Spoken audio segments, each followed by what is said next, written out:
with me, Shreyansi Singh. Shreyansi, very good morning to you. Happy Friday. But I don't think it's going to be that much of a happy Friday. Yesterday, the Nifty surely did see a sharp spike up in trade in the second of the trading session. But global markets quite subdued what they're looking like right now. Absolutely, but I think there was no dearth of excitement, right? Despite that muted move coming in. But, you know, like when you look at the futures, you're looking at a subdued move coming in when you're looking at futures. But then when you look at the day that was gone by, when you look at the day for the three major averages, what you're looking at is that there was no shortage of excitement. Like I mentioned, the Dow surpassed that 40,000 key psychological level as well. And when you look at the broad S&P 500, that also is retreating about 0.2% thereabout. That compares with about a 0.1% retreat coming in for the Dow after that exciting crossing beyond the 40,000 level. Now, when you look at the nasdaq composite, then you're looking at a little bit of a subdued move coming in there as well, because the nasdaq was also down about 0.3% after reaching an all-time high. And despite the weekend to Thursday's trading session, the indexes are still on track to end the week with gains. So when you're looking at the nasdaq, that is leading the way on a weekly level with a 2.2% advance as of now, and followed by the S&P 500's 1.4%. And the Dow is also tracking to close the week about 0.9% higher as well.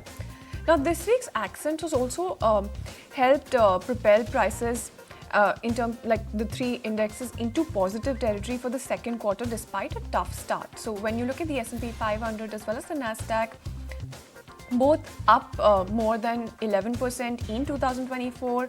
The Dow as well has climbed more than 5% on the year. So good moves coming in terms of a weekly basis or a yearly basis for the three indexes.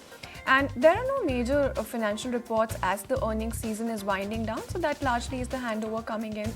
When you look at those, let's also take a look at the European markets as well. And Europe stocks closed lower as earnings dampened the rally a little bit following the softer than expected inflation data that was also on the radar for Europe. So when you look at the pan-European stock 600 index, you're looking at losses coming in to the tune of about 0.2%, and that largely is the handover coming in from Europe as well.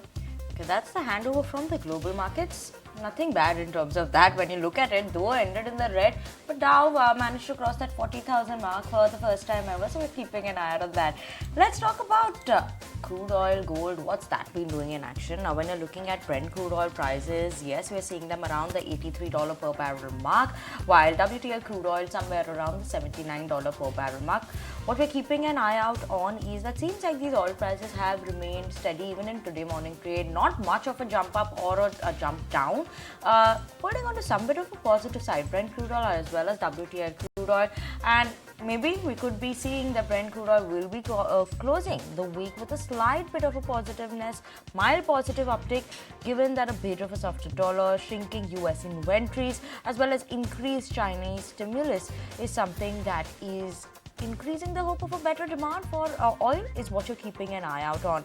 Now, yes, that is something interesting we're watching out for, but Brent crude market, when you saw it, you know, in the week, we're seeing some bit of a mixed signal coming in for this, given that there were demand forecasts for this was a bit of a different forecast that we were having, persistent economic uncertainty, which continues to weigh in terms of the Brent crude oil prices. But by the end of the week, seems like a mild bit of a positive we could see for Brent crude oil. Not much of a worry because EIA data also clearly indicated that the stockpiles are falling. So let's keep an eye out on that.